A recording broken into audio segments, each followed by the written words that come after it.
कल उन्होंने जजेस पे जो हमला आवर हुए, मैं आपको अगर आपकी इजाजत से सिर्फ एक वीडियो प्ले करवाता हूं थोड़ी सी, आप ये देखें, इनकी ये देखें कि जब जब कोई केस आता है, आप देखें जजेस के बारे में ये क्या कहते हैं, ये अदालतों के बारे में क्या कहते हैं। सुन ले जरा इसको, एक मिनट जरा इसको। मैच फिक्सिंग एक जुर्म है, इस पर आप बेंच फिक्सिंग भी एक जुर्म है। जस्टिस खोसा ने इमरान खान को कहा कि सड़कों पे क्या मारे मारे फिर रहे हो, मेरे पास लेके आओ पिटीशन, मैं सुनता हूँ। मॉनिटरिंग जज लगाया गया, वो उस मुकदमे के लिए लगाया था, लेकिन लगता है कि वो ताहयात मॉनिटरिंग जज लग गए हमारे ऊपर। तहरीक इंसाफ सुप्रीम कोर्ट की रजिस्ट्री में दरखास्त लेकर गई। छुट्टी के दिन रात को रजिस्ट्रार घर से भागा भागा आया, उसने कहा जी पिटीशन किधर है। तहरीक इंसाफ के लोगों ने कहा कि पिटीशन तो अभी तैयार नहीं हुई। उसने कहा हम यहाँ बैठे हैं, आप पिटीशन तैयार करें। इसी अदालत ने सदाकत और अमानत का सर्टिफिकेट दिया। कहाँ है आज वो सदाकत और अमानत का सर्टिफिकेट देने वाला? चेहरा दिखाने के काबिल नहीं है किसी को।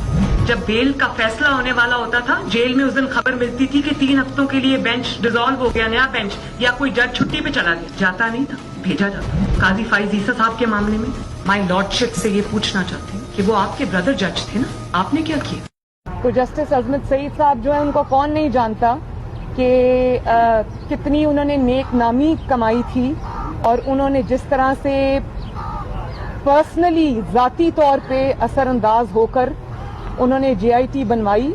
उन्होंने व्हाट्सएप कॉल्स की, मुंतखब वज़ीर आज़म के खिलाफ साजिश थी, उसमें वो बहुत बड़ा उसका हिस्सा थे, उसके करता धरता थे।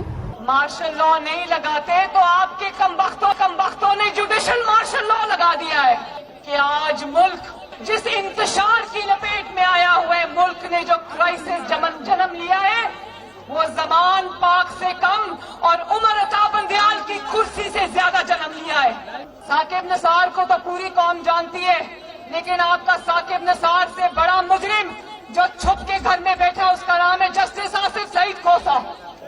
और मुजाहिर अली नकवी, जिसके खिलाफ गबन का, करप्शन का रेफरेंस गया हुआ है, लेकिन उस पे सांप बन के बैठे।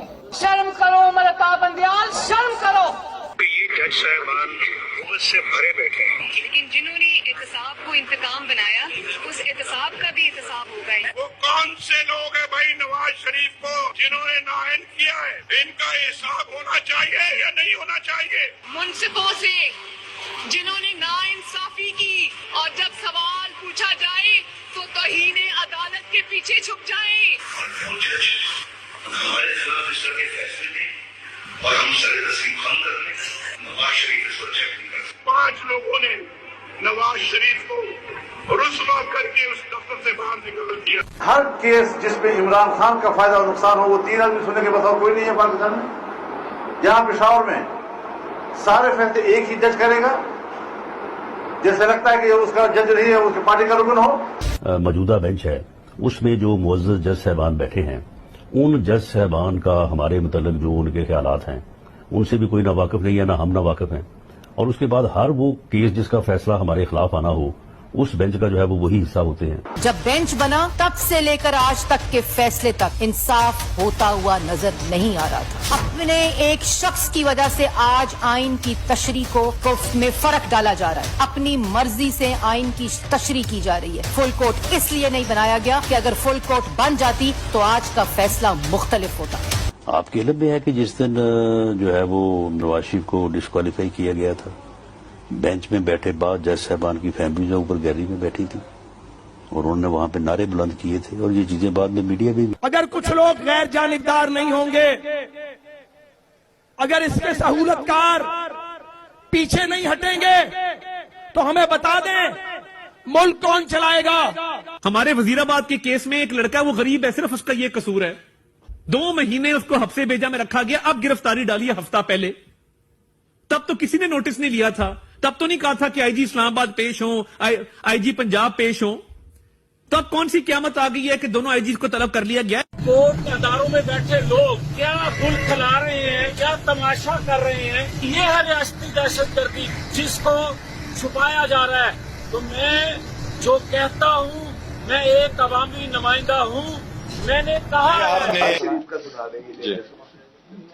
कल परसों देखिए आपके सामने है वो, ये आपने उनको देखा है, हम अदलिया से इल्तिमास करते हैं कि अगर ऐसे हमले किए जाएंगे تو وقت سے پہلے اس کا تدارک کیا جائے. تدارک نہیں ہوگی، الیکشن قریب تر آتا جائے گا تو عوام کس طرف چل پڑے گی. ہماری ساری عوام سے امید درخواست ہے کہ پرامن رہے، لیکن اگر ایسے اقدامات نہ کیے گئے تو ملک کس طرف چل پڑے گا. کیا تیسری قوتوں کو آنے کی اجازت دی جا رہی ہے؟ کیا یہ بہتر نہیں ہے کہ عدلیہ ان سب چیزوں کا تدارک کرے؟ کیا یہ بہتر نہیں ہے کہ عدلیہ اس مسئلے کو دیکھے؟ کل آپ نے دیکھا ہے یہ 2 دنوں میں ہم نے ابھی 2 پٹیشنیں فائل کی الیکشن کمیشن میں. الیکشن کمیشن جب اڈیالہ جیل آیا تھا تو میں نے پرسنلی جج صاحبان سے ریکویسٹ کی ہے کہ آپ ان کو سیریسلی دیکھیں، بجائے اس کے کہ آپ اڈیالہ جیل آ جائیں. آپ انڈین الیکشن کمیشن کے پیروی کرتے ہوئے ان کے تقابل کرتے ہوئے آپ کائنڈلی گراؤنڈ پہ رہیں. آپ کے سامنے یہ پٹیشن ہم فائل کر چکے.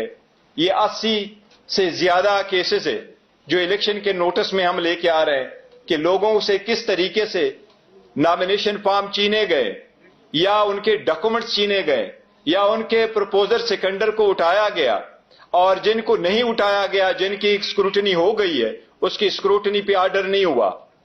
اگر آپ عورتوں کی نامینیشن فارم سے کوئی گیم کرتے ہو، یہ بھی ایک ریکوائرمنٹ ہے 5% ہونا. ہم عدلیہ کو ابھی سے بتا رہے ہیں کہ یہ ایک بڑی سازش ہو رہی ہے. اتنی بڑی پارٹی کو پولیٹیکل پروسیس سے نکالنا یہ ڈیموکریسی کو ڈیریل کرنے کی سازش ہوگی. کائنڈلی اس پہ نظر رکھیں اور اس کی طرح اقدامات کریں. جس طریقے سے شاہ محمود قریشی صاحب کو روکا گیا، جس طریقے سے اس کو ڈیل کیا گیا، جس طریقے سے اس کو رات ایک ٹھنڈے کمرے میں رکھا گیا، یہ سارے اس پولیٹیکل پارٹی کو اور اس کی لیڈرشپ پہ پریشر ڈالے اور ٹیررائز کرانے کے لیے ساری ایک سازش ہو رہی ہے. عدلیہ سے ہم ہمیشہ سے درخواست کرتے رہے کہ کائنڈلی ایک ہی طریقہ ہو سکتا ہے، یا عوام خود کرے یا عدلیہ کرے گی. ہمارے عوام سے تو امید ہے، درخواست ہے کہ وہ پرامن رہے، لیکن ان کے بنیادی حق سے محروم نہ کرے. ان کے بنیادی حق اس پروسیس میں پارٹیسپیٹ ہونے کے لیے عدلیہ سے درخواست ہے کہ اس مسئلے کو دیکھے. یہ بیٹ کا مسئلہ ضروری ہے، اس الیکشن پروسیس میں پارٹیسپیٹ ہونا ضروری ہے، اس الیکشن پروسیس کا مکمل ہونا ضروری ہے. اگر سپریم کورٹ نے سموٹو لیا ہے اور اس بات کو ورسی کر رہی ہے کہ الیکشن 8 فروری ہو، تو اس کا ہر سٹیپ اس وقت تک جب تک سارا final nomination of the return candidate نہیں ہوا ہو، اس سب کے لیے لازم ہے کہ یہ سپریم کورٹ اپنے سپرویژن میں دیکھ لے. آپ سب کا شکریہ. کوسا صاحب کچھ کہنا چاہیں گے تو اس کو کوئی بات تھوڑا سا اس کو مائک آ جائے. ٹھیک ہے، ایک منٹ آگے. بسم اللہ الرحمن الرحیم.